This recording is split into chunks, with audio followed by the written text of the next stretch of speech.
Bien, vamos a hablar sobre dos palabras que aparecen en este primer capítulo de Nehemías y es humillación y rendición.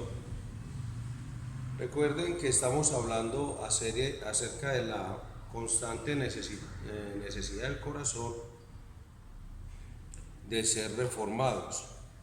Y a través de los reformadores del Antiguo Testamento, Esdras y Nehemías, somos desafiados a examinar constantemente la condición de nuestro corazón y reconocer que necesitamos todos un proceso continuo de reforma, de construcción, renovación espiritual, que es posible solo por medio de la palabra de Dios y de nuestra responsabilidad de vivir esa palabra de Dios. La referencia que hemos leído hoy es la que vamos a utilizar para la enseñanza de esta mañana, si Dios lo permite. Vamos primero al Señor en oración. Amado Dios, háblanos, Señor, por medio de esta palabra tuya. Háblanos para la gloria tuya, para tu honra y para tu gloria, para que sea notorio en medio de la enseñanza que es por Jesucristo que nosotros somos rescatados. Y cómo, oh Dios, nos llevas al lugar correcto de estar humillados y rendidos en tu presencia. Ayúdanos por medio de tu palabra a vivir en santidad y en obediencia. Para la gloria tuya oramos y en el nombre de Jesús clamamos y suplicamos que seas propicio a nosotros pecadores, Señor. Necesitamos el entendimiento de las Escrituras para poder vivirla cada día. Que siempre estemos renovando en nuestro diario vivir nuestro altar de adoración personal. Oramos en el nombre de Jesús, en el nombre de aquel que hace posible que nosotros podamos estar ante tu presencia, en Cristo Jesús. Amén y amén. Muy bien, en el Salmo 48:1 dice, vamos al Salmo 48:1 un momentico. Y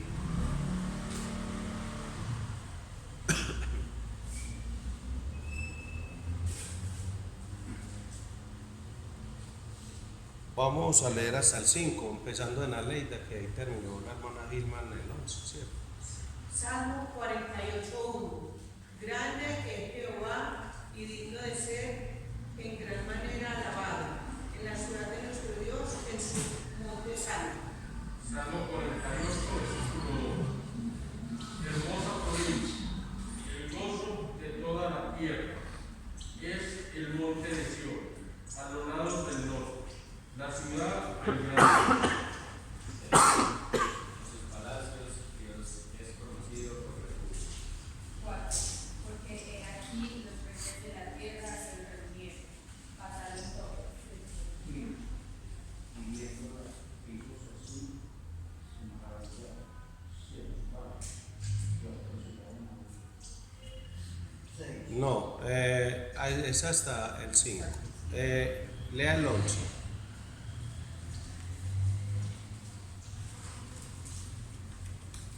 Gracias.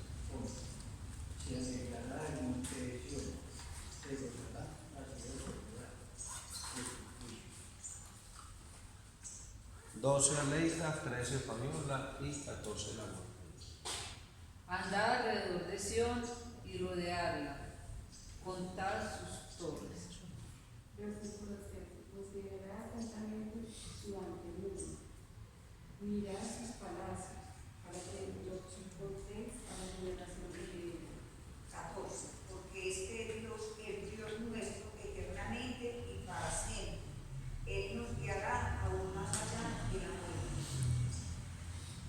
Muy bien.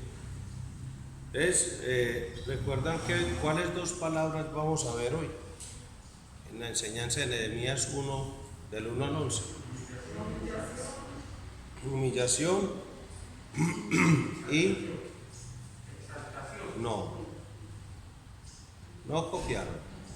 Tiene que copiarlo porque esas son las dos palabras clave. Humillación y rendición.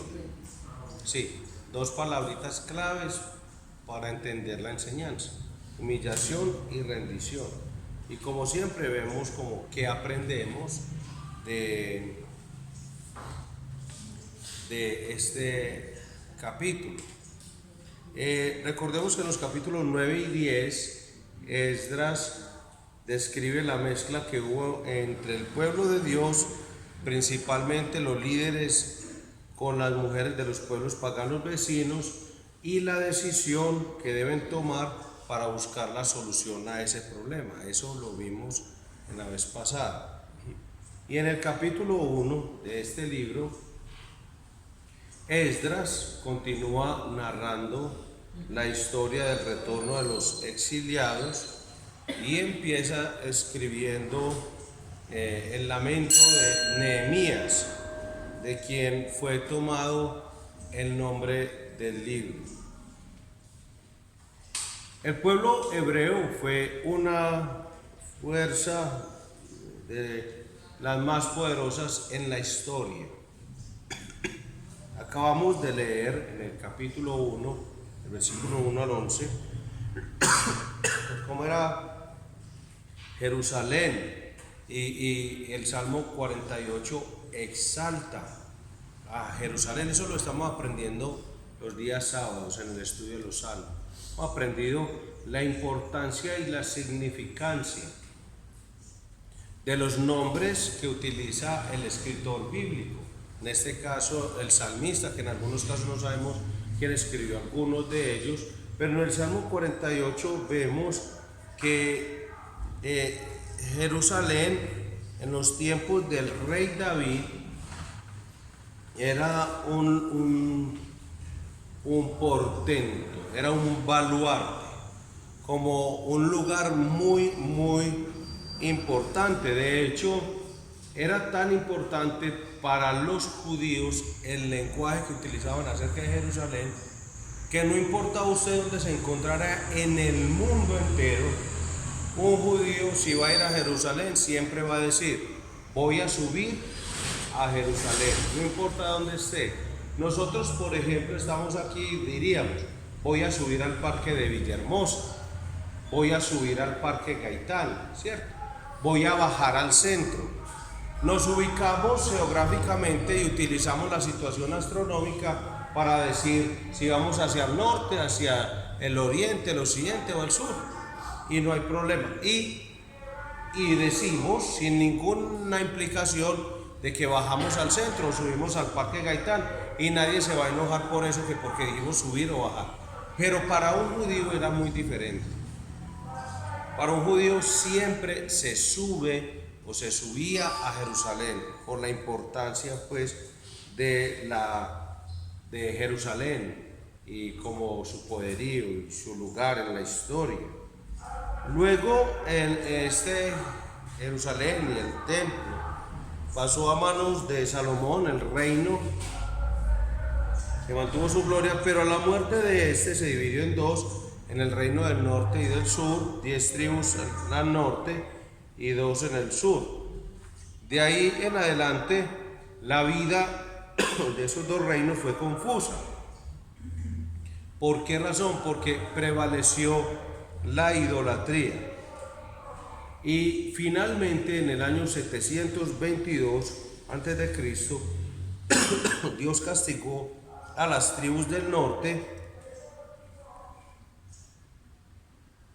permitiendo que los asirios le invadieran.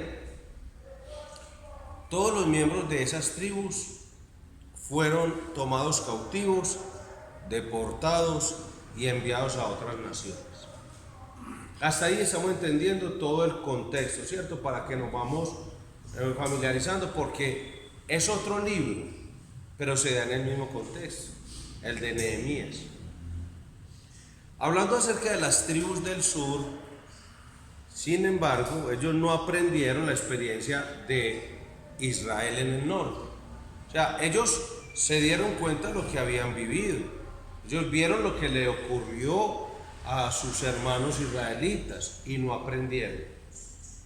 Hombre, es que el Señor nos deja por su palabra, antes de que el hombre se invente refranes y frases de sabiduría, Dios ha dejado en su palabra que el hombre ve lo que le ocurren a los demás y como su necio corazón sigue sus propios caminos o anda en su sabiduría. Y eso le pasó a Judá. No aprendieron de la experiencia de Israel y como resultado también fueron tomados cautivos y deportados en esta oportunidad por los babilonios. ¿En qué año? En el año 586 a.C. Eso está en Jeremías 25, hermano Wilson lo va a leer, versículos 11 y 12, y Héctor nos va a leer Daniel capítulo 9, versículo 2. Por favor. Jeremías 25, 11 y 12. Sí, mi hermano. Toda esta tierra será puesta en ruinas y en espanto, y servirán estas naciones al rey de Babilonia 70 años. Y cuando sean cumplidos los 70 años, castigaré al rey de Babilonia y a aquella nación por su maldad, ha dicho Jehová, y a la tierra de los caldeos, y la convertiré en desiertos para siempre. Qué impresión, ¿cierto? O sea, si uno lee eso, a mí me da como un escalofrío, pues eso es aterrador. En serio que uno lee, ¿quién es el que está diciendo eso? Jehová.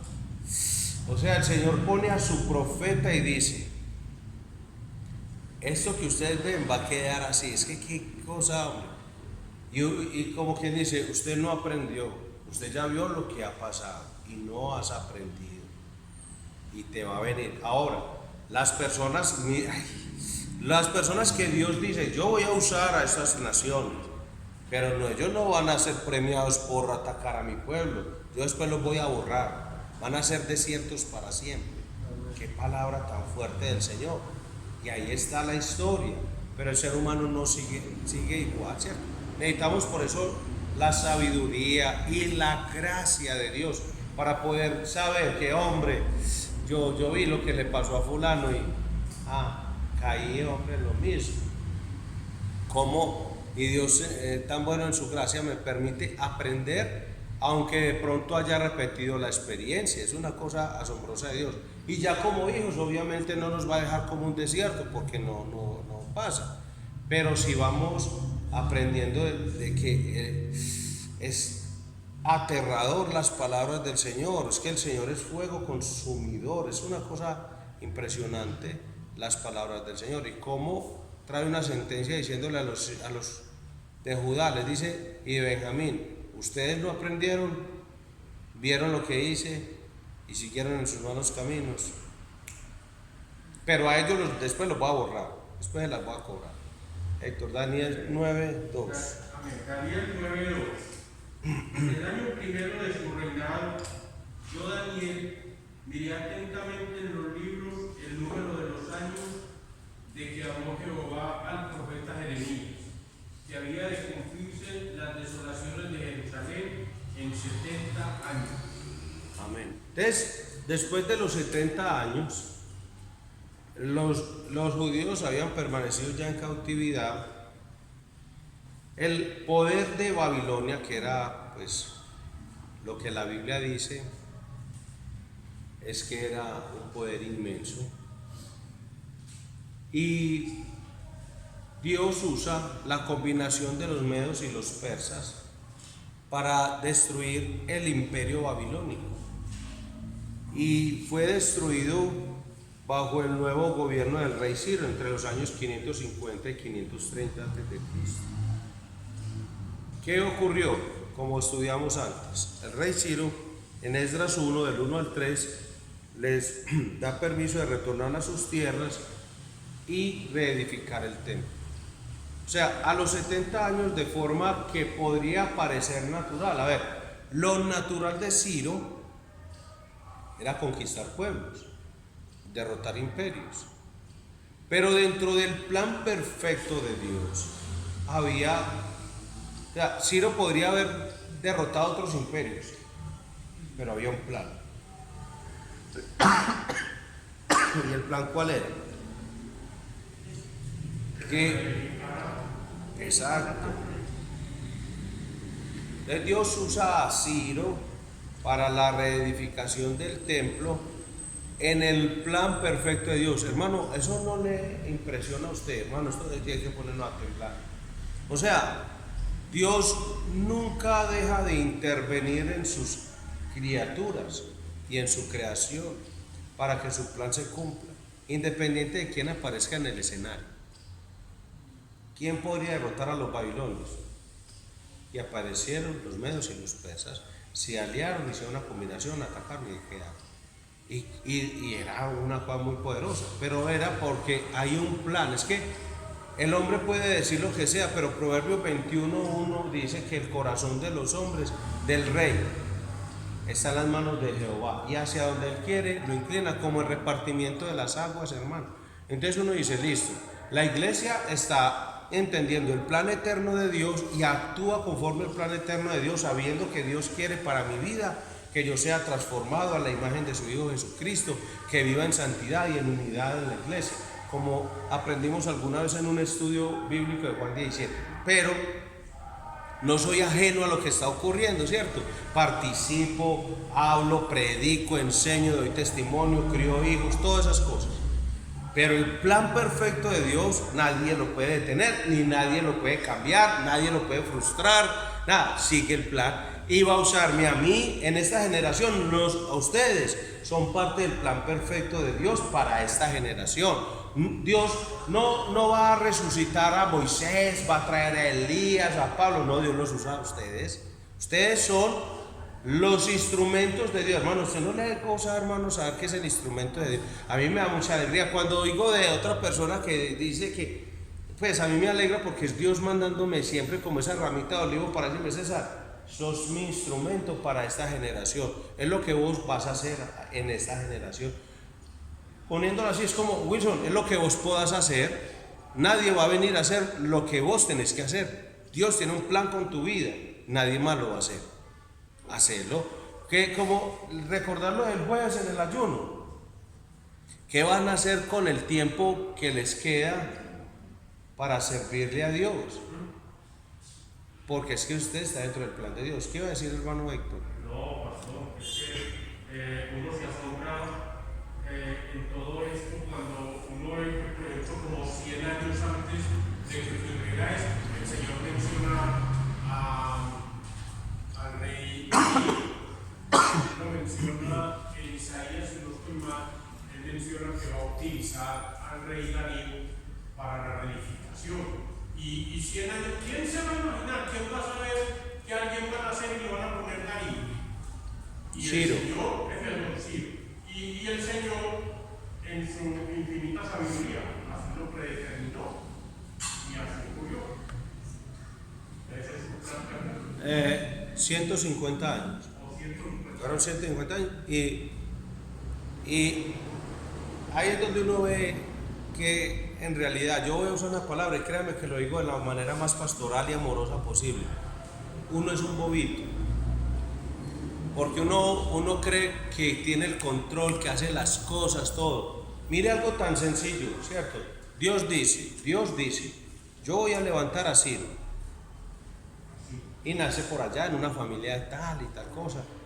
Y el papá y la mamá dicen, bueno, ¿qué nombre le vamos a poner a ese niño? Ciro. No le podían poner otro. Y todo se da perfecto.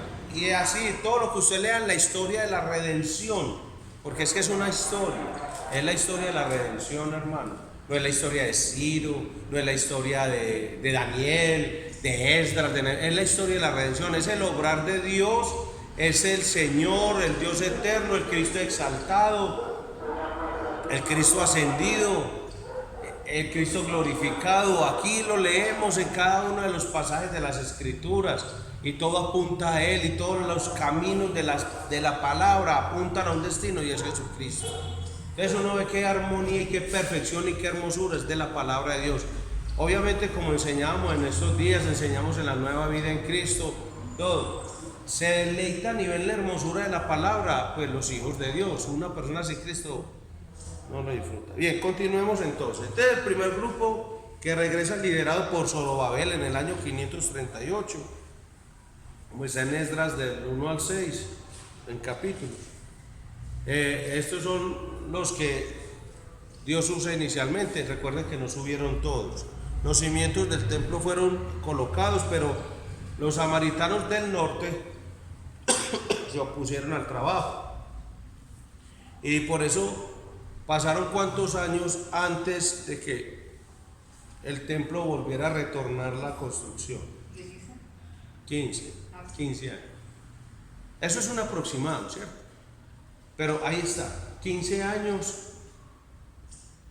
para que volvieran a arrancar, a reconstruir el templo. Y después el otro grupo de judíos que regresa a Jerusalén iban dirigidos por Esdras entre los años 458 antes de Cristo y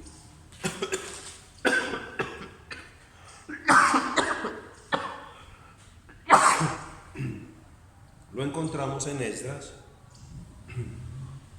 del 7 al 10. A ver, cuando llegó Esdras, ¿cómo encontró al pueblo? ¿En qué condiciones?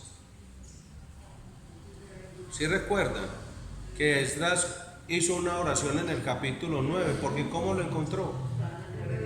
Estaban en rebelión, desanimados, desalentados, y se habían emparentado con mujeres paganas.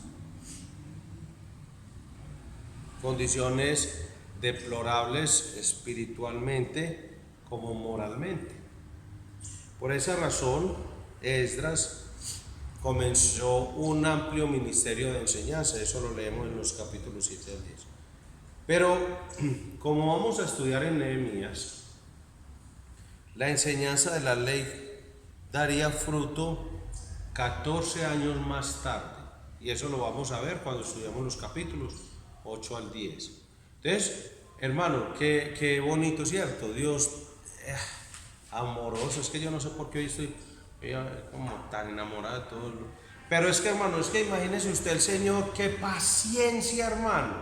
O sea, llegó Zorobabel, después llegó a Esdras, después Nehemías, hermanos, y todo ese tiempo en la paciencia de Dios, hermano, amando a su pueblo, obrando en él, restaurándolos, reedificándolos, renovándolos espiritualmente. Mire todo el tiempo que lleva esto en los procesos de nosotros. Ay, hermano, somos tan desesperados, hombre, y quisiéramos que el crecimiento de la gente fuera así, ya, de una crezca, hermano.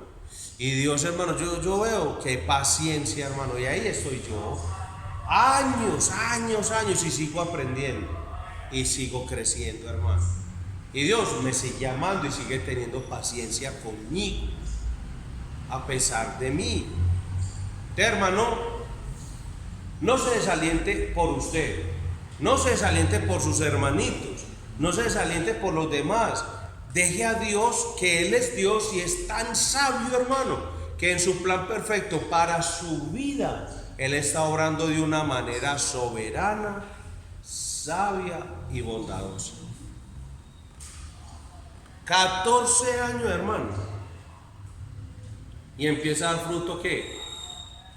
El estudio y la enseñanza de la palabra. Por eso no se puede dejar de enseñar la palabra en la iglesia.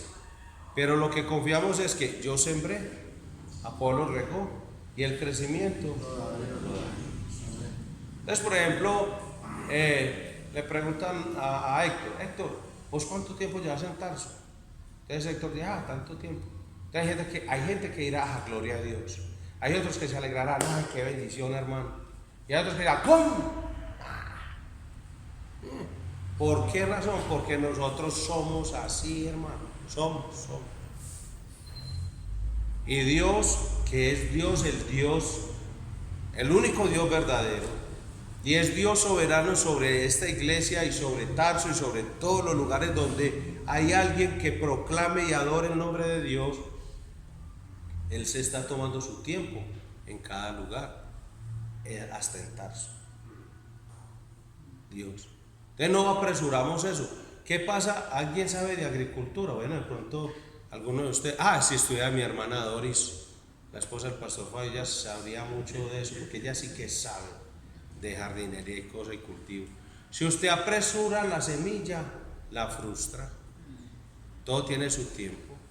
Y cuando usted lee, usted dice, va a sembrar tal cosa, entonces uno se imagina que uno coge una matera, le echa piedritas, le echa tierra abonada, pone las semillas, tapa con más tierra abonada, y que le echa agüita y que al otro día va a tener tomates o naranja tangel. Uno se imagina que al otro día va a tener eso. Cuando ya uno lee en internet las semillas que sembró, dice, debe haberla sembrado en primavera. Es que esto es de estaciones y yo aquí no tengo, ¿qué hago? ¿Ya se dio cuenta? Sí, porque si uno se desespera, uno apresura el crecimiento de los jóvenes, de los adolescentes, de los adultos, de los niños, hablando espiritualmente. Miren, hermanos, entre los años 465 y 424, durante el reinado de Artajerjes, finalmente Nehemías regresa a Judá, encontrando la ciudad sin muralla para protegerlos. Y eso es muy significativo. No olvide el Salmo 48. No lo olvide, lo que significaba para un judío la ciudad de Sión. Y el pastor Fabio en una de las enseñanzas nos mostró cómo estaba ubicada en un sitio tan estratégico que en el plano humano era inexpugnable, no, es una cosa, hermano. Era como decir, todo esto es un valle, y Jerusalén aquí montada en este púlpito, que esta sea la ciudad. ¿Quién entra? Los veo a todos, mis enemigos me defienden, pues todo eso es una cosa impresionante. Pero mire cómo estaba, sin murallas, destruida, con la moral del pueblo por el suelo, el rico explotaba al pobre, los mismos pecados los pecados por los que habían terminado en cautividad, los estaban practicando otra vez. O sea, iban camino ¿a qué? A otra cautividad. Y ahí llegamos a este libro que empezamos a estudiar, el libro de Nehemías, que tiene el nombre de su personaje principal. Y si Dios lo permite, el tiempo nos da. El tiempo es una cosa impresionante. Como es de Dios, Él sabe cuándo lo estira y cuándo lo encoge. Hay momentos que uno no le rinde y no para la introducción, como hasta ahora. Y hay momentos donde uno le queda hasta tiempito, pero es el Señor.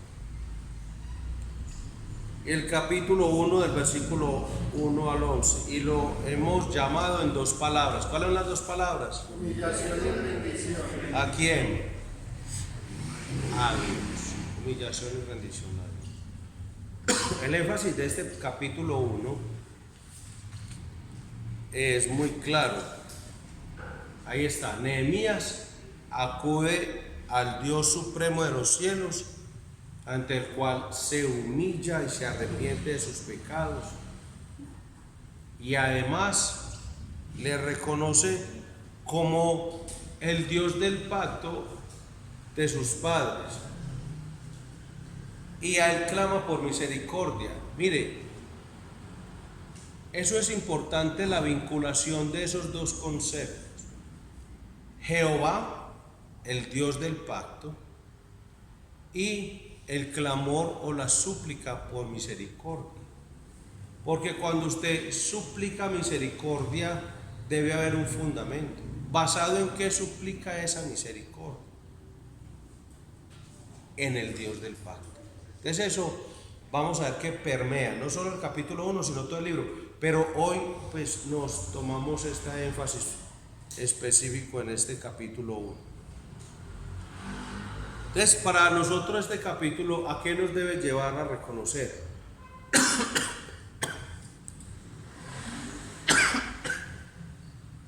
Que en los momentos difíciles de nuestra vida, en la ruina o en la crisis, de acuerdo al título, ¿qué debemos hacer? Humillarnos y rendirnos a Dios. ¿Cómo qué? Como el Supremo. Porque reconocemos que solo en Él tendremos misericordia. Entonces mire que el énfasis de este capítulo, ¿cuál es? ¿Ah? Léalo duro a Leita, por favor. Nehemías acude a Dios y se humilla por sus pecados y clama por misericordia. Eso. Nehemías acude al Dios supremo de los cielos, ante el cual se humilla y se arrepiente de sus pecados y le reconoce como el Dios del pacto de sus padres, al cual clama misericordia. Ese es el énfasis del capítulo. Por lo tanto, este capítulo nos va a llevar a reconocer entonces que cuando estemos en momentos difíciles en nuestra vida, de crisis, en la ruina, debemos humillarnos y rendirnos ante Dios como ese supremo, igual que Nehemías, porque reconocemos que solo en Él, ¿qué encontraremos? Misericordia. Desde este capítulo lo vamos a estudiar en dos partes. Los versículos 1 al 4, donde vamos a estudiar que Nehemías conoce la situación en la que se encontraba su pueblo. Y en los versículos 5 al 11, donde estudiaremos la oración de Nehemías al Dios supremo que está en los cielos. Esas dos partecitas, listo. Entonces, iniciemos en los primeros versículos, en los que vamos a encontrar cómo Nehemías conoce la situación de su pueblo. Y hermano Wilson me va a ayudar a leer el versículo 1.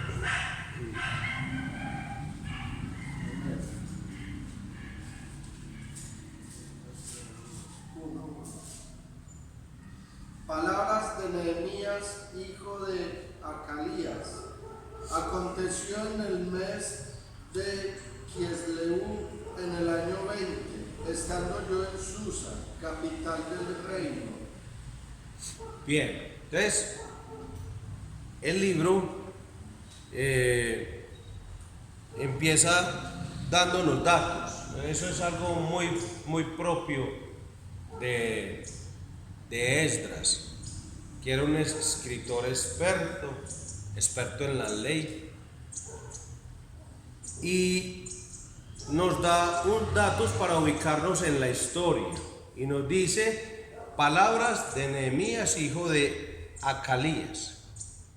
Entonces, que él está diciendo que el material que sigue son un extracto de las memorias de Nehemías, o sea, como si Nehemías, al igual que un rey, tuviera sus crónicas, y él tenía unas memorias como un diario.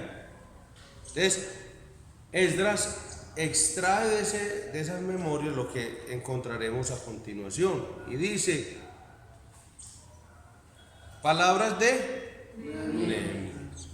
Nehemías significa Yahvé ha consolado. Yahvé ha consolado. Que si ve lo que mencionábamos ahorita con la observación que hizo el hermano Héctor. Ciro, 150 años, nace por allá en otro lugar y Dios dice, póngale Ciro. Hombre, porque y la bondad de Dios, es que Dios es tan amoroso, en serio, que no hagan en uno como arrodillarse ya y ya. Hombre, Dios tan bueno, porque es que Él no, en su bondad y en su gracia, Él pudo haber dicho, póngalo Albeiro. Pero no usa un nombre como que pero ¿y por qué lo van a llamar Smith? ¿Cierto? Smith, un nombre gringo. No lo pone con el nombre de alguien de por allá. Mira que es tan perfecto, hombre, es que como que... Y a Nehemías, ¿a quién envía Dios? Pues para el pueblo en ese momento de desesperanza, donde se han desmoronado moral y espiritualmente, donde el muro está caído en ruinas. Es una cosa terrible. Usted, yo creo que ha leído Nehemías y ve qué desolación la que hay. ¿Y Dios a quién envía? Aquel cuyo nombre significa Jehová. No es Jehová consolará, sino que ya Jehová ha consolado. Ya que usted lee Nehemías, es una palabra donde Dios le dice, es que Jehová ya obró César, ya Jehová ha consolado. ¿Qué pasará en la tarde de hoy? Ya Jehová ha consolado. Dios ya ha obrado para tu vida, Él ya ha preparado todo. ¿Y qué dice Lamentaciones de Jeremías? Nuevas son las misericordias de Jehová para mañana, cada mañana. Ya. Es Nehemías, quien al parecer no era sacerdote ni descendiente de sacerdotes como él era Esdras, nos dice que es hijo de Acalías. Y el texto ya está ahí, no nos dice más del padre de Nehemías. ¿Qué más nos dice? En el tiempo, nos dice en el tiempo, en el mes de Kislev o Kisleu, era el nombre del 9º mes en el calendario hebreo. Corresponde en líneas generales al periodo entre mediados de noviembre y diciembre, o sea, como por esta época, más o menos. No le da como una alegrita que estemos estudiando justo este capítulo en la época en que se escribió. ¿A usted no le dijo? Es que yo digo que, hombre, uno va a ser muy bobito, ¿no? ¿Quién sincroniza los tiempos de esta manera tan hermosa? Señor, la gloria es tuya solamente. Justo hoy, pues, ¿cómo estamos hoy? 21. O sea, hace miles de años o cientos de años había un escritor, nombre de Dios, y en fechas similares, sentadito por allá, recibiendo de Dios el Espíritu Santo para nosotros y diciendo, esto pasó en esta época, en esos mismos días. Y nos dice una ubicación, ¿dónde era? En Susa. Susa, la capital del reino. Era la capital de invierno de los reyes persas. Estaba ubicada al suroeste de Persia, a unos 240 kilómetros al norte del Golfo Persa. Versículo 2. Que vino Ananí, uno de mis hermanos, con algunos varones de Judá, y les pregunté por los judíos que habían escapado, que habían quedado en la cautividad, y por Jerusalén. Anán. Entonces dice que hasta ese lugar llegó Anani, uno de sus hermanos. Puede significar parientes, pero específicamente en el capítulo 7:2, léalo, hermano Wilson, si está no. mandé a mi hermano Ananí y a Ananías, jefe de la fortaleza de Jerusalén, porque este era varón de verdad y temeroso de Dios más que muchos. Entonces, lo que nos sugiere el 7.2 es que en verdad sí eran hermanos de sangre. No era solo un pariente, sino un hermano de sangre. Dice el texto, de acuerdo a lo que hemos aprendido, es que llegó con un grupo de Judá que había viajado unos 1800 kilómetros y hasta ese lugar, y el viaje de Jerusalén a Babilonia llevaba más o menos, lo hemos dicho, ¿cuánto tiempo? Como 4 meses. Y el tramo de Babilonia a Susa le agregaba unas cuantas semanas más. Entonces, Nehemías toma la iniciativa para indagar acerca de Jerusalén y Judá y dice: y les pregunté acerca de. ¿Y por quién preguntó? Por los judíos que habían escapado, los que habían quedado de la cautividad. No eran los que se habían escapado de ser llevados al cautiverio, sino los que se habían escapado para regresar del cautiverio.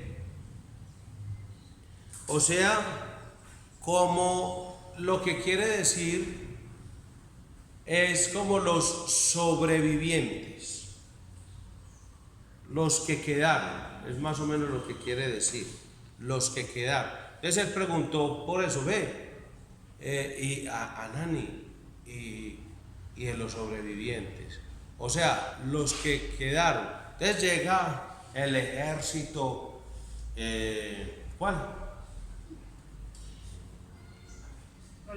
Babilonio. Entonces llega así y arrastra, Ustedes han visto las películas nazis como tan impresionantes, ¿cierto? Y se llevan toda la gente y van saliendo por allá como de las trincheritas los sobrevivientes. O sea, los que escaparon de ser llevados ¿a dónde? Al cautiverio. Les dije, y los que quedaron, los que escaparon. Eso es lo que le está preguntando, versículo 3.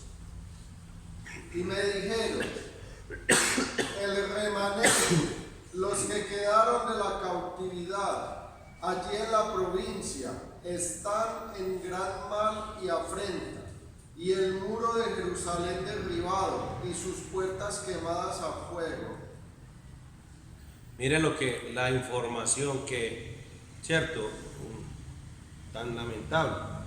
Los hombres que llegaron le contaron sobre el remanente que quedaba y cuál era la condición en que se encontraban en la provincia que era Judá. Dice que se encontraban ¿cómo?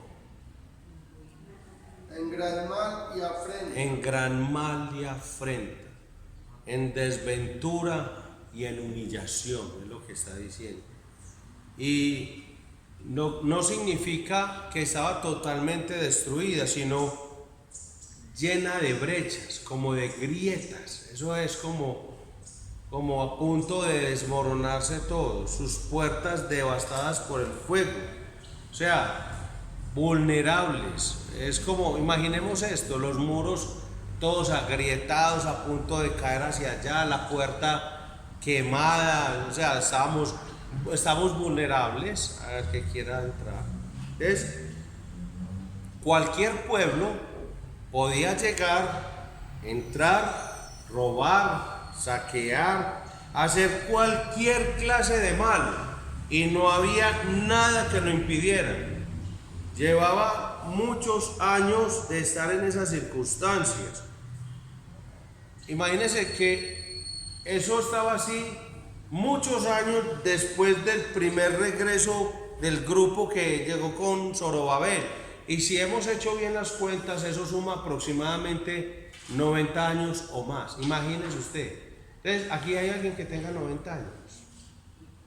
Wilson, usted no tiene 90 años. No, señor. Ya casi. Va por la mitad, ¿cierto? No. Sí. Eso. Gloria ¿Ah? Pero no 90, ¿cierto que no?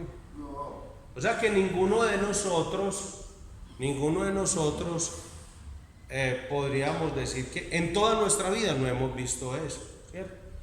Pero ellos ya llevaban, imagínense, entonces yo ya llevaría toda mi vida, o sea, todos ustedes ya llevarían toda su vida viendo así la ciudad. Para ustedes ya era un paisaje normal. ¿Para dónde vas? No, es por donde está el hueco debajo de la piedra, el árbol caído, todo eso ya era normal. Del lenguaje, el paisaje. ¿Para dónde vas? No, para donde la vecina mía, donde el muchachito que es gay, ya se volvió paisaje. Sí, enseguida del marihuanerito, por donde roban mucho. Todo ese tipo de lenguaje eso ya, llevamos años, 90 años diciendo eso. Impresionante, ¿no? Así se nos está volviendo. Al punto que eso ya se nos volvió normal. Primero uno decía en la época cuando yo era pues un adolescente, ahí viene un marihuanero. Eso era una novedad, o sea, y uno lo distinguía. Uno veía la pinta, los zapatos blancos, sin medias, y botas campanas, y la camisa aquí abierta así hasta abajo, y a veces se le asomaba por aquí un cuchillo, y uno sí lo veía como, pero él podía que ni fumara marihuana, pero uno, a todos los que fueran así, uno les decía el marihuanero, y se distinguía, qué impresión, y eso.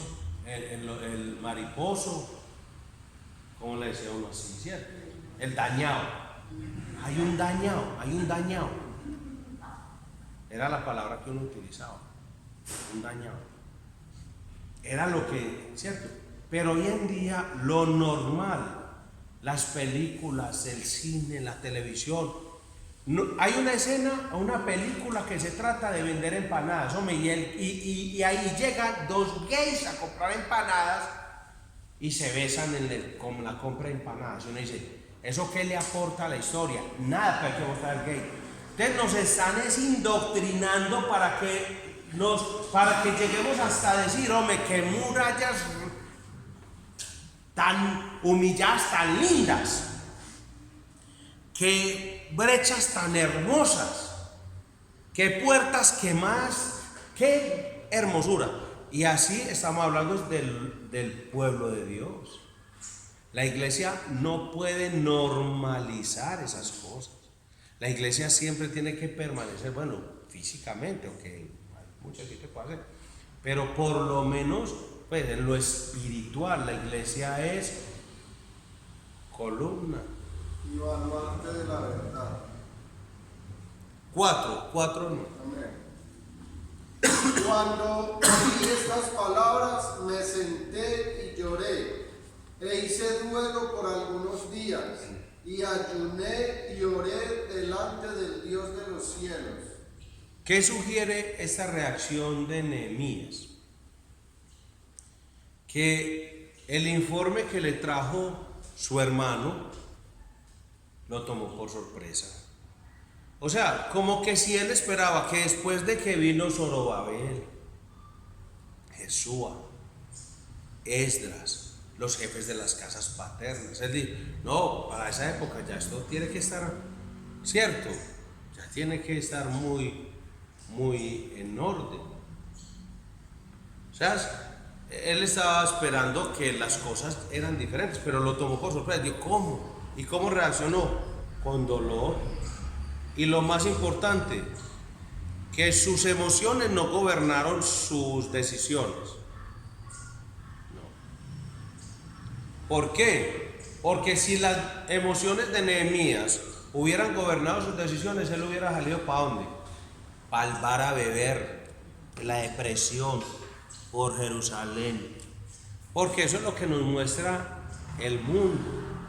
Que cuando están deprimidos, tristes, aburridos, se van a beber, se van pan de los amigos, a la barriada y todo. Y eso enseña el mundo. Pero Nehemías, cuyas emociones estaban gobernadas por el Dios Trino, se fue en ¿qué? En oración. En oración. Él fue a Dios. Y aunque vivía lejos de la tierra santa, se identificaba con el pueblo que estaba allí. Él estaba muy lejos. Estaba ¿a cuántos kilómetros más o menos? Dijimos 270, 240. 1400. En tiempo de recorrido estaba aproximadamente a 5 meses. Entonces imagínese pues que a usted lo llama su hijo que está en Envigado y le dice: vea, me pasó esto. ¿Usted qué puede hacer si está en Envigado? O sea, usted no puede teletransportar. Como mínimo hay una diferencia de 30 minutos en carro, en moto, lo que sea. Entonces, como un cristiano no lo gobiernan las emociones, sino que mismo lo más inmediato, use el walkie-talkie R. Y de allá le contesta el Señor, R, copiando. Señor, el hijo mío, ¿sí? ¿Qué más? ¿A quién va uno? Señor, en oración ahí mismo, ¿cierto? Estaba muy lejos, pero él se identificaba con el pueblo que estaba allí. Y fue tan impresionante la noticia para Nehemías que se sentó, lloró e hizo duelo. Dice el texto, me senté, como que dice, para contar la noticia, ¡pah!, cayó desplomado y se puso a llorar e hizo duelo. De acuerdo al texto, ¿cuánto duró eso? Algunos días. Ahí, como vamos a ver en el capítulo 2, versículo 1, se extendió ¿a cuánto? Dice: sucedió en el mes de Nisan, en el año 20 del rey Artajerjes, que estando ya el vino delante de él, tomé el vino y lo serví al rey. Y como yo no había estado antes 2-1. en su presencia, 2-1, ¿cierto? ¿En qué mes? en el mes de Nisan. Entonces ese duelo, esa tristeza de Nehemías duró aproximadamente 4 meses. Eso es lo que significa ese duelito. Hermano, ¿usted cuánto lleva en duelo por el pecado de sus hijos, de su familia, de sus parientes, por el pecado de la iglesia, el conformismo de la iglesia moderna? El hecho de que da tristeza ver personas que son llamados a ser siervos de Dios para el pueblo, no les importa el pueblo de Dios. ¿Y cuántos llevamos haciendo duelo? ¿Cuántos son sus oraciones? Es que, hermano, en realidad nos conformamos y se nos volvió paisaje. El saber que sí hay pastores ladrones, paisaje. Sí hay pastores que viven en adulterio y paisaje. Hay pastores que no les importa la iglesia, paisaje. Y hay cristianos igual, porque es que no solo hay falsos maestros y falsos pastores, hay falsos cristianos. Y se nos volvió paisaje. Y dice, y estuve ayunando, ayuné y oré delante de Dios. O sea, el término que utiliza es que estuvo ayunando y orando. Lo que está indicando la expresión no es que él ese día llegó, le contaron la noticia, se puso muy triste, entró en duelo y ayunó ese día. No. Estuvo orando y ayunando. Y de acuerdo al versículo 1 del capítulo 2, ese periodo de tiempo estuvo 4 meses en esa actitud, porque sabía que sus hermanos espiritualmente se habían desmoronado, y la ciudad también. La ciudad era un reflejo de cómo se encontraban ellos espiritualmente y moralmente. y estuvo, de acuerdo al texto, haciendo esa oración del versículo 6 en acción repetida. Lea el 6, hermano. Esté ahora atento tu oído y abiertos tus ojos para oír la oración de tu siervo, que hago ahora delante de ti día y noche por los hijos de Israel, tus siervos, y confieso los pecados de los hijos de Israel que hemos cometido contra ti. Sí, yo y la casa de mi padre hemos pecado. Voy a leer un texto que habla algo similar. Es que el ayuno expresaba dolor y arrepentimiento. Eso no es un tiempo como de convite, a ver qué tal. No, no. Es un tiempo muy serio y un tiempo solemne y reverencial. Joel 2, 12 y 13 nos habla en un lenguaje similar.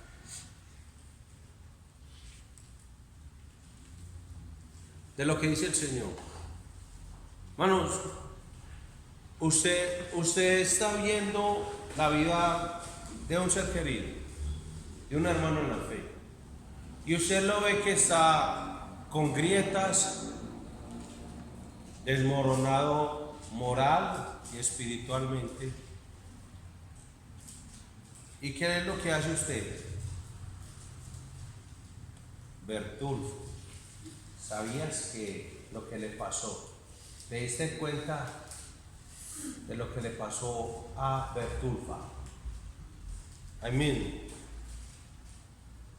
Pues nos enteramos de la ruina de otro y celebramos en lugar de caer de rodillas en ayuno y lloro por la ruina espiritual o moral que está pasando esta persona. ¿Te diste cuenta de lo de Bertulfo? ¿Te diste cuenta?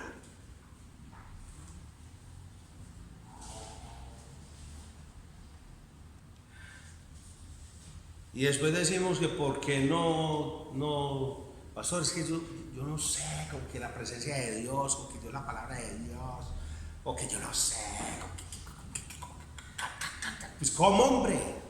¿Cómo? Si cuando lo que te debería llevar a lloro y lamento te lleva a celebración y a otro pecado. La iglesia debería estar siempre, cada que el pastor Fabio se va a predicar aquí, hermano, usted en vez de estar mirando el celular, a ver, va a aprovechar estos segundos, a ver quién me escribió en este minutico, o a ver qué le digo a esa persona, o a ver, en ese momento debería toda la iglesia quedarse quieta, humillada y decirle: Señor, háblanos, háblanos. Necesito oír tu voz. Tengo un privilegio por sobre miles y millones de personas que a esta hora no te van a oír, y yo estoy en tu presencia y aquí hay un siervo tuyo y va a hablar tu palabra. Háblanos, Señor. Pero no. Vamos a orar por la predicación del pastor.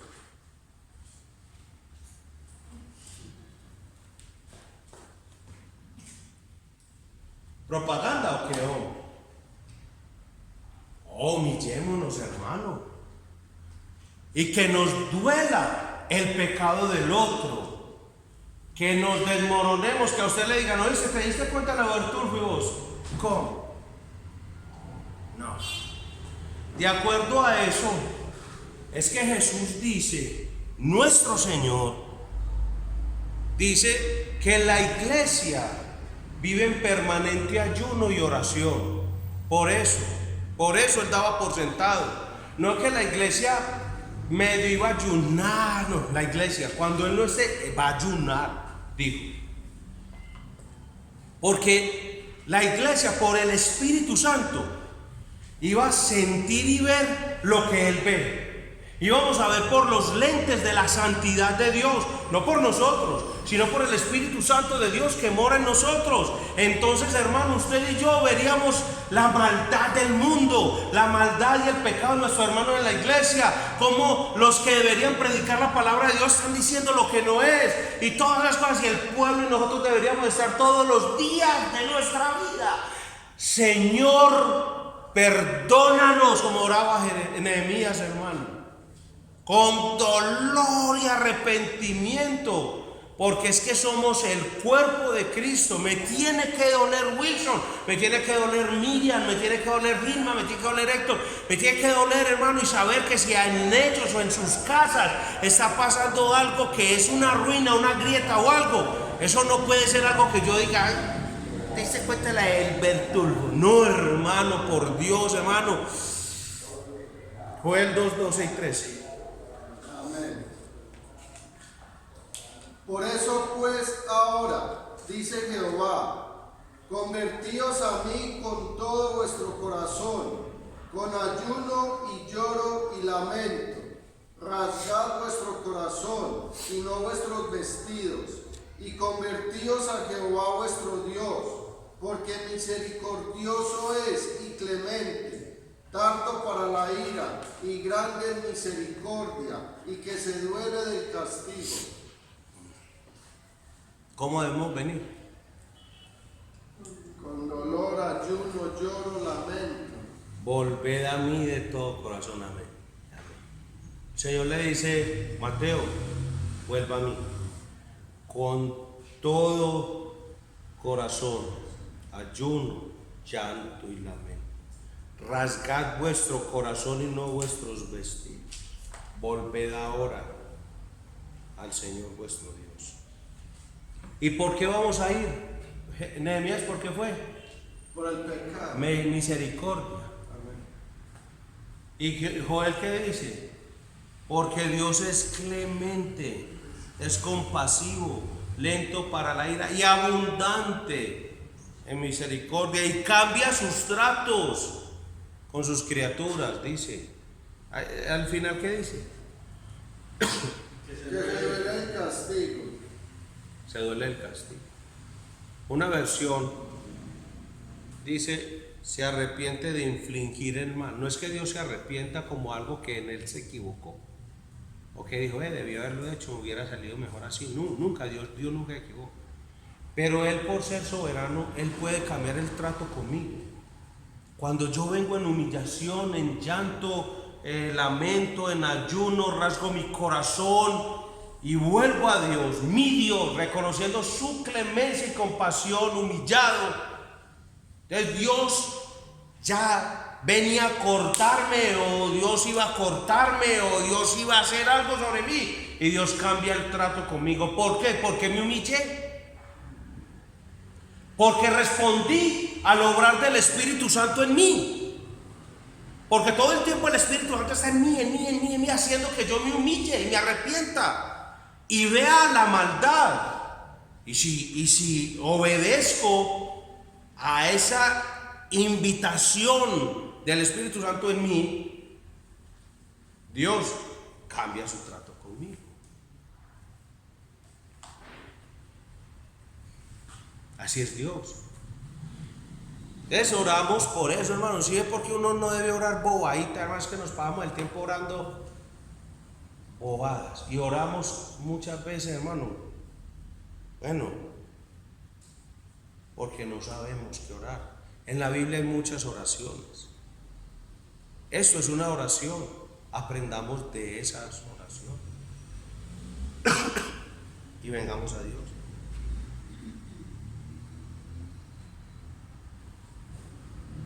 Todo esto lo hizo Nehemías ¿ante quién? Versículo 4. Nehemías 1:4. Delante que. Nehemías 1:4. Cuando oí estas palabras, me senté y lloré, e hice duelo por algunos días, y ayuné y oré delante del Dios de los cielos. Búsqueme Génesis 24:7, por favor.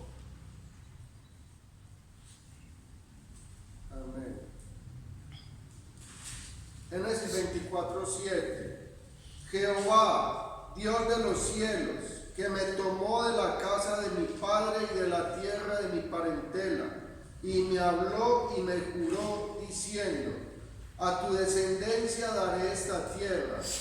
Él enviará su ángel delante de ti, y tú traerás de allá mujer para mi hijo. Ya está diciendo, ¿cómo lo llamó? El título. Abraham busca esposa para Isaac. No, de la título, enseñanza. no, mijo. El título que en el versículo utilizan para el Señor. ¿Ah? No. Jehová, Dios de los cielos. Miren, él dice que Nehemías hizo esto, todo esto delante del Dios de los cielos. Amén. Como acaba de leer mi hermano, ese título no se lo dio Nehemías a Dios. Es algo que Dios dice de él mismo. Es como si Dios le dijera a Nehemías: Nehemías, dígame Dios de los cielos. Es la forma en que Dios se ha revelado a los hombres. Ese es el título de Dios. Se aplica a Yahvé. Durante el dominio persa, los judíos empleaban este título, el Dios de los cielos, con mayor frecuencia que en otros momentos de la historia de los judíos, para refutar lo que los paganos, en este caso los persas, le atribuían a su Dios supremo Hormuz, con Z. Entonces, ellos decían que Hormuz era el Dios supremo, ¿cierto?, por sobre todos los dioses.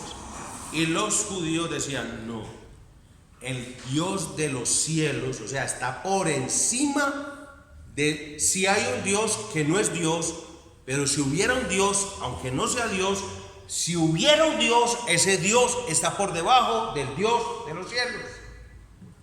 Eso era lo que decían los judíos en sus proclamaciones.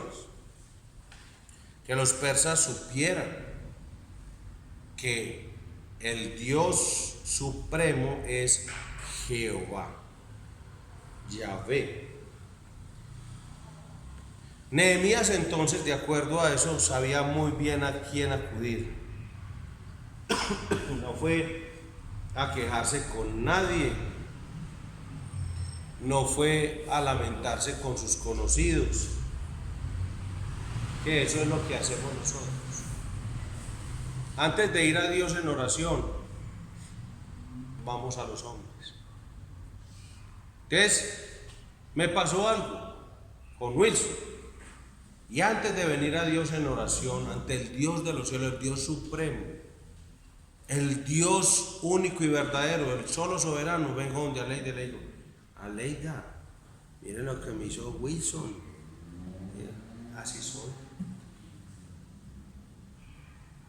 ¿Qué hizo Nehemías? ¿Qué aprendemos del texto, hermanos? Nehemías fue ante el único y verdadero Dios de los cielos. Sabía que solo a Él podía ir, hermano. Él no fue a lamentarse con sus conocidos, no fue a quejarse con nadie, él fue ante Dios, siempre. Bueno, esa tiene que ser nuestra actitud inicial.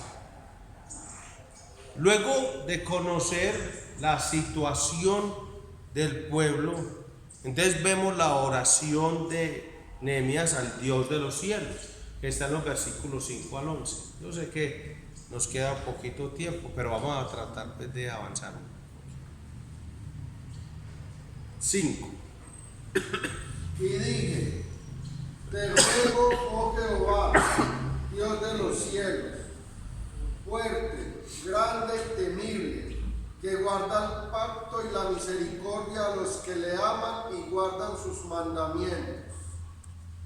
Espérate, Wilson, que por aquí hay un zancudo que está haciendo fiesta. Y le digo que ya está más gordo que yo. Bueno, mire la expresión, dice: y dije. Fue ante el Dios de los cielos y dice: ¿qué dijo? Es una oración. muy bella, hermano.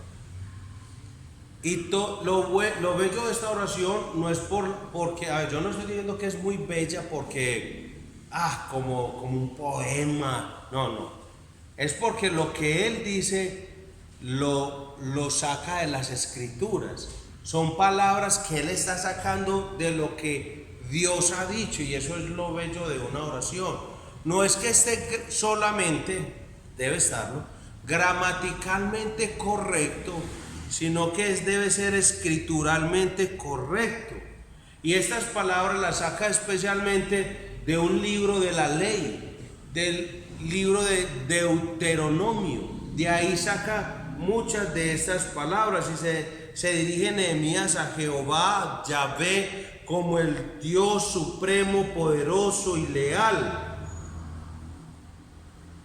Este nombre, Yahvé, usado aquí por Nehemías, que de hecho no lo dice Yahvé, sino lo que nosotros conocemos como el tetragramatón, que es una palabra consonantal que es Y o Y, H, V, H. Ese es usado por Nehemías. Y mire, hermano Wilson, 5:13. Sí, mi hermano. Amén. 5:13. Además sacudí mi vestido y dije: así sacuda Dios de su casa y de su trabajo a todo hombre que no cumpliere esto. Y así se ha sacudido y vacío. Y respondió toda la congregación: amén. Y alabaron a Jehová, y el pueblo hizo conforme a esto. Sabemos que en la Reina Valera, en la traducción, encontramos Jehová, donde en algunas versiones ponen o escriben el Señor, como tradicionalmente se utilizaría para no usar el nombre de Yahvé, el nombre personal, el yo soy el que soy. Y en el versículo que leyó mi hermano se subraya la relación entre el pacto entre Dios e Israel.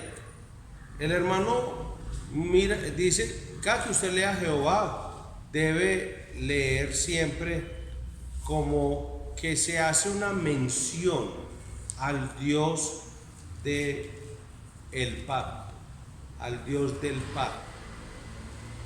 Eso no es una canción de Marcos Witt, que se inventó el título Dios de pactos. No equivoque, hermano. No. El Dios del pacto. Deuteronomio 7, 21. Lea el 13 y el 21. Amén. 7, 13 y 21. Y te amará, te bendecirá y te multiplicará, y bendecirá el fruto de tu vientre y el fruto de tu tierra, tu grano, tu mosto, tu aceite, la cría de tus vacas y los rebaños de tus ovejas, en la tierra que juró a tus padres que te daría. No desmayes delante de ellos, porque Jehová tu Dios está en medio de ti, Dios grande y temible. Mire que cuando él hace mención a ese nombre en su oración, por eso el cristiano que desconoce las escrituras, cuando ora, dice cualquier cosa. Y es su responsabilidad. O sea, ningún cristiano podría decir, pastor, pues que uno qué va a saber. No, usted sí sabe, porque usted es el que ha dejado de leer la Biblia y de instruirse en la palabra. Por eso sus oraciones tienen que saber qué está diciendo. Y por eso cuando él menciona el nombre de Jehová, el título del Dios de los cielos, y cuando él usa este nombre, él sabe a qué está haciendo referencia. Al Dios del pacto con sus padres, que es clemente y misericordioso, y como acabo de leer el hermano, está diciendo, Dios está en medio de nosotros. O sea, él sabía que esa oración Dios la estaba escuchando. Él enumera las virtudes divinas que constituyen una alabanza y a la vez una confesión de confianza. Mire, dice: te ruego, oh Jehová, Dios de los cielos, fuerte, grande, temible, que guarda el pacto y la misericordia a los que le aman y guardan sus mandamientos. Qué palabra, hermano. Eso es la escritura. Él no está diciendo nada que él se inventó. Él está usando la escritura en su oración. Dios grande y temible, una confesión de confianza en que Jehová, que ese Yahvé, el Dios de los cielos, concedería su petición. Dice: Dios grande y temible, y como leyó mi hermano, es una expresión o una frase extraída que proviene de Deuteronomio 7:21. Está diciendo: Jehová o Yahvé es supremo. Cuando dice supremo, está diciendo literalmente: Él es el Dios grande. No hay otro, el Dios grande, hacedor de obras asombrosas. Él inspira temor. Ese Dios es capaz de responder. Eso es una oración, hermano, bíblica, centrada en Dios. Lo exalta y dice: este Dios al que oramos es capaz de responder nuestras peticiones. La descripción que hace en el versículo 5b proviene de Deuteronomio 7:9. Hermano, léalo por favor, Deuteronomio 7:9. Amén. Conoce pues que Jehová tu Dios es Dios, Dios fiel, que guarda el pacto y la misericordia a los que le aman y guardan sus mandamientos hasta 1000 generaciones. Mire que la parte B del texto, en el versículo 5 de Nehemías 1 dice: es Dios y temible, que guarda el pacto y la misericordia. Está haciendo esa referencia a algo que Dios ha dicho. Por eso mis oraciones tienen que ser de acuerdo a lo que Dios ha dicho. Y si no, mi oración va a ser puro aire caliente, vana palabrería. Yo debería tomarme el tiempo, inclusive, de escribir mis oraciones, si es preciso. Si veo que divago y se me pierde la mente, que estoy empezando a orar y mismo pienso: ay, tan bueno, ¿cómo quedará esto pintado? ¿Cómo quedará eso sin ese roto? Ay, el de los aguacaticos, no tener para comprar 2 aguacates. Ay, no, ¿verdad? Que es que estoy orando. Como hay ese problema, escriba.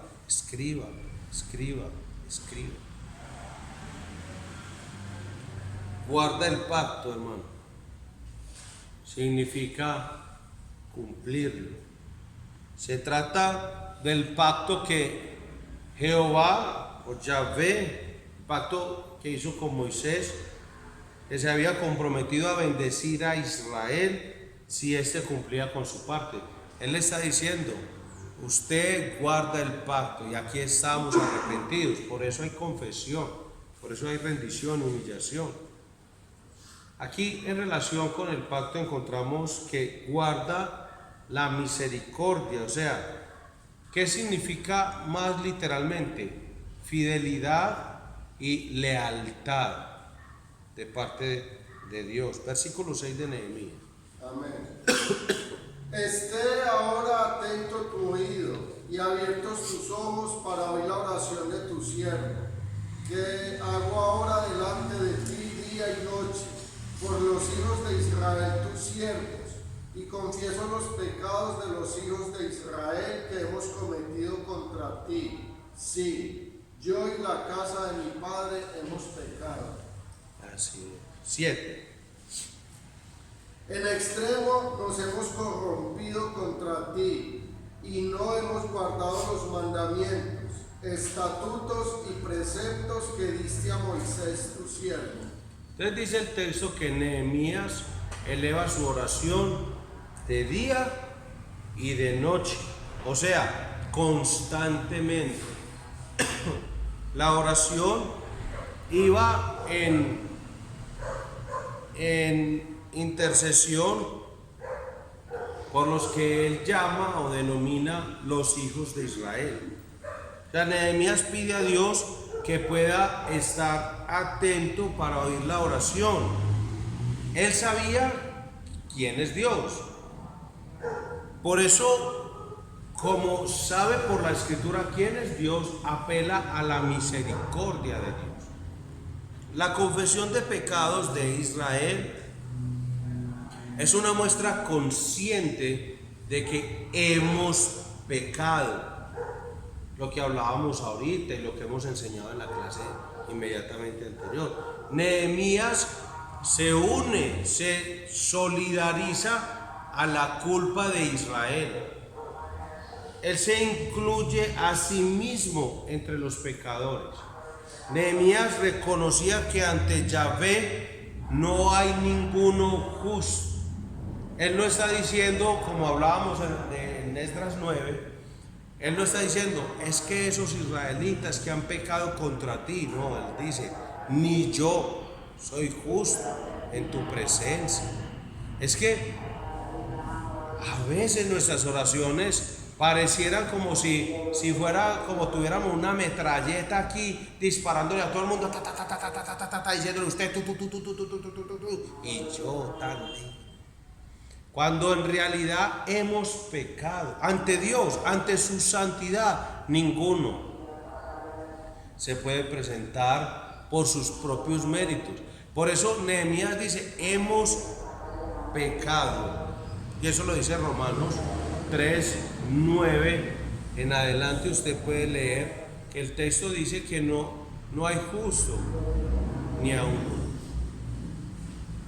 Ahora, a pesar de eso, que él no se excluye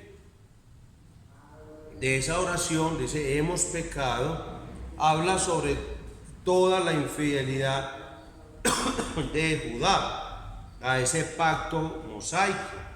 Él dice, vea, ustedes, y lo describe, apela a su misericordia, sabe que somos todos responsables. Y entonces él dice, y en realidad hemos sido infieles al pacto que usted hizo con Moisés antes del cautiverio babilonio. Mire que dice, los mandamientos, leyes, decretos, o sea, es muy claro. Confieso los pecados, sí, yo y la casa de Israel hemos pecado, nos hemos corrompido en extremo, ¿cierto? Y no hemos guardado ¿qué? Los mandamientos, estatutos y preceptos, y ahí está la ley o el pacto que hizo también, dice, con Moisés.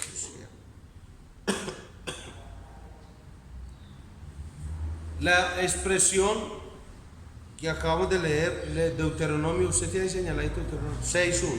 Amén. Estos pues son los mandamientos, estatutos y decretos que Jehová vuestro Dios mandó que os enseñase, para que los pongáis por obra en la tierra a la cual pasáis vosotros para tomarla. Entonces esa combinación de términos no es aleatoria ni circunstancial, no, es Dios el Espíritu Santo el que ha construido esa frase para decirle, lo que yo le he dicho a Moisés, en lo que ustedes deben guardar es los mandamientos, estatutos y decretos. ¿Cuál texto leyó? En Deuteronomio 6:1. Y cuando dice a Moisés tu siervo, léalo en el 34:5.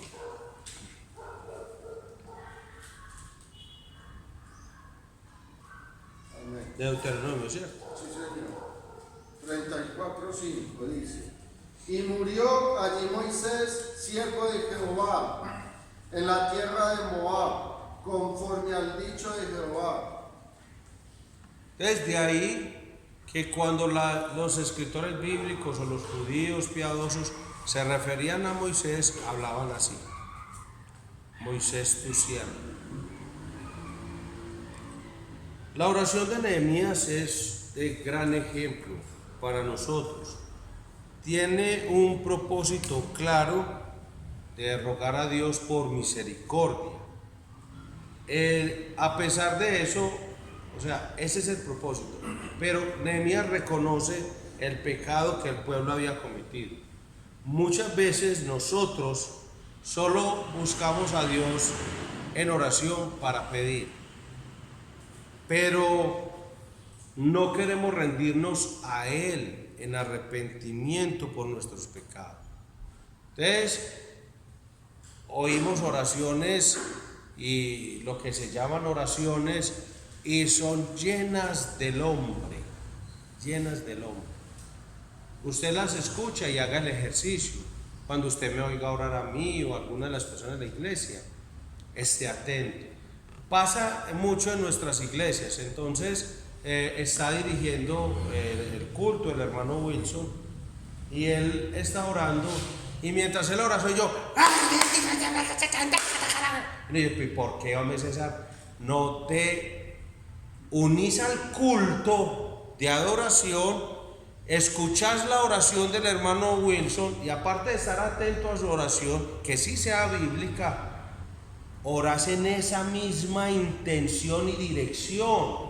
Es que por eso se llama dirigir el culto. Y no estoy hablando de hablar en racamandaca, no estoy diciendo eso. Estoy diciendo es que hay hermanos que mientras el que está dirigiendo la oración está guiando al pueblo de Dios en una oración específica, intencional, por un propósito. Entonces los hermanos empiezan a orar que por la bicicleta y por el hijo y por todas las cosas y dice, pues ¿por qué? ¿Qué pasa, hombre? O sea, le provoca a uno como pasar con una varillita y tin, tin, tin, dale en el codito o en una orejita. Mano, concéntrese en el culto. Es como, póngalo en esta perspectiva, es como si estuviéramos cantando un coro, a ley de un niño. ¿Cuál? Un ejemplo. A Dios el Padre Celestial, la doxología. Estamos entonando ese himno. Y mientras se entona el himno, entonces yo canto el mío. Como Jeremías. Y todo el mundo me mira como César se enloqueció. Y es un coro, es legítimo, es bueno. Pero es que te están guiando a la iglesia en una adoración colectiva. Porque ahí yo me abstraigo de la oración o estoy siendo abstraído de la adoración y los cánticos y la alabanza y estoy haciendo mi propio culto. Mi propio culto. No, mi hijo, se viene al culto colectivo, a la asamblea. Y a eso nos reunimos y adoramos juntos, celebramos juntos la bondad del Señor. Y juntos cantamos al Señor. ¿Y qué cantamos? Pues lo que nos están dirigiendo que cantemos. ¿Y qué oramos? Lo que nos están dirigiendo que oremos. Buscamos a Dios, pero por eso es que no buscamos a Dios para nosotros, para armar nuestro culto. Y debemos aprender a orar con la necesidad colectiva, porque quienes nos dirigen, Dios los puso ahí para que nos dirijan y nos guíen en un propósito dentro del culto y adoremos a Dios, que nos rindamos a Él en arrepentimiento en nuestros pecados. Hombre, el tiempo que Dios nos da es una bendición, pero como es de Él, solamente podemos limitarnos en el tiempo que Él nos da y no llegamos al 8, pero si Dios lo permite, el próximo sábado, si Dios lo permite, continuaremos ahí. ¿Con qué quedamos? ¿Cuáles aprendimos? Las dos palabras claves, ¿cuáles son? Humillación y rendición a Dios. Exacto, muy bien. Y el énfasis de este capítulo, ¿cuál es?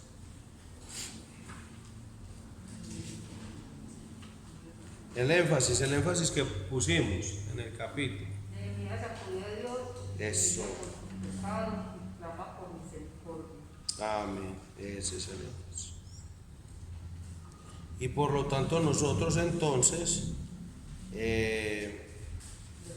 también, ¿cierto?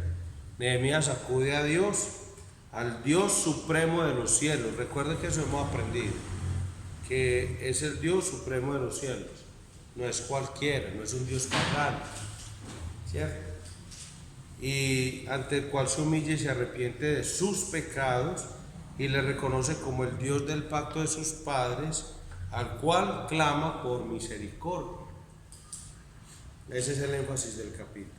Y para nosotros entonces, hasta ahora, este capítulo nos ha llevado a reconocer que en los momentos difíciles de nuestra vida y de ruina o en la crisis, debemos humillarnos y rendirnos a Dios como el supremo Dios de los cielos, porque también reconocemos que solo en Él ¿qué encontraremos?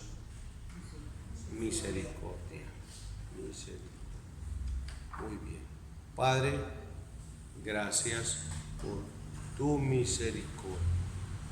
A través de los reformadores del Antiguo Testamento, Esdras y Nehemías, nos has desafiado, Señor, a examinar nuestros corazones constantemente, Señor. ¿Cuál es la condición de nuestro corazón?